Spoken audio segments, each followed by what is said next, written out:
There it is, the red light. The red light means this is the Baco Motorsports Power Hour, streaming live on Bakersfield.com. I'm Mike Griffith, Californian motorsports writer. This is the 4th year of the show. Hard to believe that this started 4 years ago, that we're still doing this. And this segment, we're still doing it. We generally talk about a lot of different things in this opening segment. I've got Blake Bowser from Auto Club Famoso Raceway in. How you doing, Blake? Doing good. Red light means we're on. Red light means timeout in hockey. So got to get used to that, right? Red light means a goal in hockey. Well, if we're talking about from the announcer's deck when they do that red light, we're in TV timeout. A goal, which the LA Kings actually scored a few. They scored some last night. Yeah, they got out of the playoffs. They scored some goals. Turned the Power Hour into the hockey hour, and the Condors in a playoff push playing in Texas tonight. Yep. They got 3 games back in Texas, don't they? Big games for them. So there's our 3 minutes of hockey or 30 seconds of hockey talk on the Power Hour. So, but red light's no good in drag racing, by the way. Red light's no good in drag racing, and we've got a picture of drag racing right behind us doing a burnout here. Burnouts are good, red lights are bad. That means you've left the starting line a little bit early. That's right.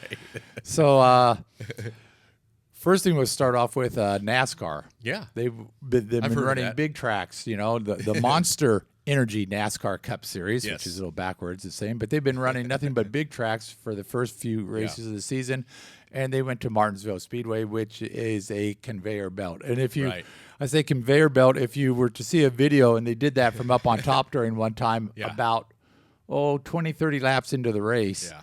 And already the cars were 3/4 of the way spread around the track, and you look at it, and it looks just like a conveyor belt there. So Martinsville, not a sellout there, but a pretty good crowd in Martinsville for the track, which is not easy to drive. You say a half-mile track, that's got to be easy to drive. Paperclip with 2 straightaways and a couple U-turns there is what Martinsville is. But Brad Keselowski knew how to drive it, as did Kyle Busch. Kyle led 274 laps, but he did not win. Brad won the race. He led 116 laps.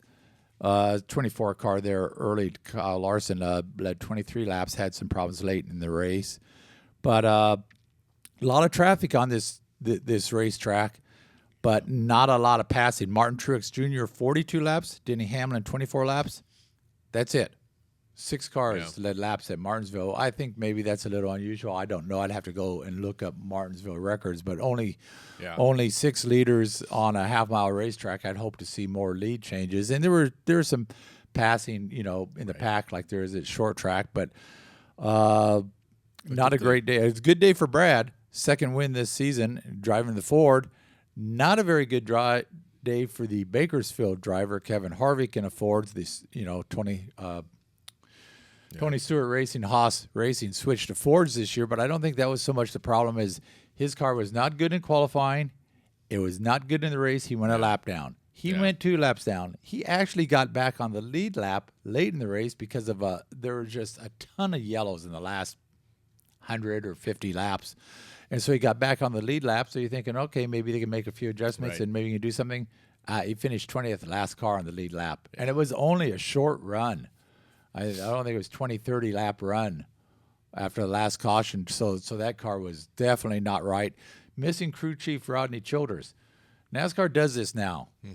They'll find the teams and they'll suspend the crew chiefs. Right. And it's looking like when your crew chief is missing, it's not a good thing. It's a big piece of your team. Rodney is on Twitter, and I follow him, and he said afterwards, he says, going to have a sleepless night ahead. He's watching from afar, and he's not happy. And so that 20th place finish has dropped Kevin back to 10th in points. So I think we've got the point standings here. Kyle Larson on top, Chase Elliott, Martin Truex Jr., Brad, and Joey Logano. Some youth up there at the top. The parentheses are bonus points they've earned either through winning 1 point for winning a stage of the race and 5 points for winning the race, and those carry over to the championship. And Harvick has 3 bonus points, I think. The youth movement is on, isn't it? Oh, yeah. It's the youth movement. Look at Chase Elliott up there knocking on the door, running well. And he led laps, and he led late in the race, but just didn't have it. Brad had the fastest car late in the race, and it was evident. And that's the guy who should have won that race. Casey Mears, I think he's running at Texas this week. He's doing, I believe, 11 or 12 Xfinity Series races this year for Geico Military after years of sponsorship by Geico on the Cup circuit, and Ryan Reed also, obviously in Texas this week, won the Daytona 500, Daytona Xfinity race this year. Elias Sadler leads the points there. William Byron second. Justin Allgaier is third. Ryan Reed is fifth, and there's the 5 points for winning a race. Yep. He's already in the chase. So when you win a race, you're going to be in the chase. Darrell Wallace Jr. 140, but Ryan didn't have a very good run at Fontana, so it'll be interesting to see what he does on the big track at Texas again, since he did not run very well at Fontana. It wasn't a good day for him. I thought you were going to Vegas this weekend. You said you were going to go to Vegas. I was going to go over Thursday night. I said Thursday night and come back Friday night, but I ended up staying home. My daughter had a gymnastics competition that I thought was going to be Sunday. It ended up being Saturday, so we drove down Saturday morning, and I chose not to go to Vegas and come back and then drive down down south. So my dad went and represented, and he was there all weekend. Where was the gymnastics competition? Just in Pasadena. Just down in Pasadena. So I just didn't feel like doing the Vegas back and forth and then going down there and back. So I just stayed home. Because you guys like to go to those NHRA events because you're an NHRA track out of Formosa Raceway. Yeah. So you've got a relationship with NHRA. So you go to the Pomona and Las Vegas. A lot of the racers. And Sonoma will get up there sometimes. Just the tracks that are close by, you know, the national event track. So it's a great chance to network and, catch up, compare notes, and a lot of other tracks are there. My dad, got to hang out and talk to, a lot of the NHRA staff and talk to Larry Crisp, who's family to the Bandemiers, and he's talking to Larry quite a bit up there, and just comparing notes and running around talking to people, guys who run racetracks, exactly, to see. Yeah. Are there some of the networking? What's working for you for weekly races or that sort of things? Absolutely. Vandermeer runs weekly shows too. They've got their national event, but they run a lot of shows. Their schedule's tightened because it's cold there in the wintertime. They start late and they finish early. So they can't start like when we do. We're forced to go in February and through November. They can't do that. No way. No. So. It was still snowing there in Denver. I think it was snowing a little yesterday or the day before. Some flakes dropping. Too. So yeah. So it's fun to go there and hang out and talk to some racers. We, a lot of the guys come to the March meet, but we're so busy we can't even talk to them. So it's good for us to go there and be able to catch up with them again and say, hey, thanks for coming to the show, and really appreciate you being there, and it helps out. Yeah, and the slide that Chris is showing there in the background is Anton Brown in the winner's circle, Top Fuel winner's circle at Las Vegas. 300th victory for Schumacher Racing, and he was going to get it no matter who won because Anton was racing Tony Schumacher in the finals. Yep, team cars. And Brown went 374 at 321 to Tony's 380 at 325, and that was a pretty close race, as I recall watching the show. So good thing for them. And if you want to know domination, and we talk about not a lot of teams anymore, Schumacher 1, 2, 3 in Top Fuel with Tony in first, followed by Leah Pritchett, who lost in the semis, and Anton Brown, and Doug Coletta is in fourth place.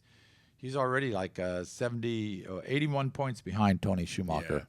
It's about 4 rounds of competition, right? They've got a chase situation though. You just got to hang in there and be in that countdown. Then in the top 10. And as we know, those winning early don't always win mid-season or late because things change, technology changes, and remember that happened to Jack Beckman a couple years ago. Was just on a roll. Well, that was when he became with the laid-back header. Yeah, and now it seems that clutches seem to be the big. That's the big thing. The big thing now in Top Fuel and funny car, and how many discs and what you're doing with the clutch. Yep. Over on the funny car side, Tommy Johnson Jr. with a win, his first win at Las Vegas since 2001. So a good win for them. Another Schumacher car. Yes, it is. And he beat, and this guy's making a name for himself. Yeah. Johnny Lindberg out of Sweden made the finals the race before, his first ever. He's racing for Jim Head, the car that replaced Chad in the car.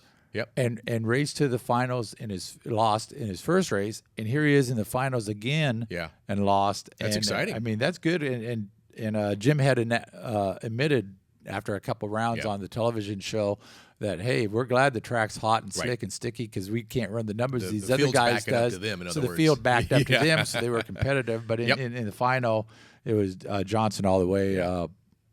Lindbergh had a little problem within the first few hundred Well, feet. Jim Head's good about tuning a car, going to other racetracks, a lot of booked-in events that he used to do. So, I mean, he knows how to run a racetrack as opposed to bringing your tune-up and hoping it works at that facility. He knows how to adjust his car to run at that track. But I think a good got a story. pretty good driver there. A pretty good driver and a pretty good story because they say, I mean, he had just got his license 2 races ago. Gainesville was his first and race. his first full pass was his qualifying pass. Yeah, I think he finished up after the previous event in Wilkerson's car and jumped in that and finished his license, showed up Gainesville, and went round. So there good you go. for them. And so that's a good storyline for NHRA to have. Some new blood. Start seeing more Chad Heads. Excuse me, I didn't mean to cut you off there. You can see more Chad Heads now working with Coletta Motorsports.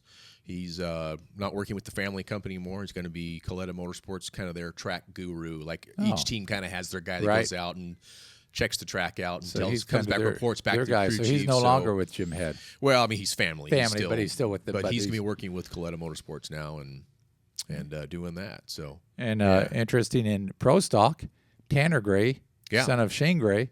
Got to win, right? Got to win. 17-year-old, youngest Pro Stock winner, I think. In NHRA history. So a good win for him. So good little youth movement there in Pro Stock. Grays have been racing for years. Johnny Gray, of course, funny car. Third generation. Yeah, exactly. Driver's third generation family there. So good for that. And Johnny Gray's sister, who is Terry Chandler, sponsors the Make-A-Wish car and also Jack Beckman's car. Yeah. Out of her own pocket. Yeah, she does that because of the wants to promote the charities, the charities, two charitable foundations. That's right. Good I think for Jack's her. is Wounded Hero. Is it Wounded Hero? No, it's the other one. The other one. I always forget the two. I get the two mixed up. Anyway, it's the fallen, soldier. Fallen soldier one. Jack's, if he hears, he's going to kill me for not knowing the. But yeah, so it's out of her pocket. No money comes out of those two charities. I've said it before on the show, but people see the logos on the car, wonder if their money's going. No, it 100% of that car is funded by her, by Terry Chandler, and keeps those two cars on the racetrack. Yes. Okay, and quickly, Indy cars in Long Beach this weekend. The They're Toyota back. Grand Prix of Long Beach. If you've never been to one, it's a fun event to go to. Lots of parties. Everybody who's anybody in the LA area is at those races. And F1 goes over for the Chinese Grand Prix to see if Ferrari can still beat Mercedes as they did in the opening race, and if Red Bull has anything for either of those manufacturers. You're not going? I'm not going to the Chinese Grand Prix. Okay. No, they disapproved the ticket. Okay. Don't understand why. So we'll be back in a couple minutes with the Auto Club Famosa Raceway segment.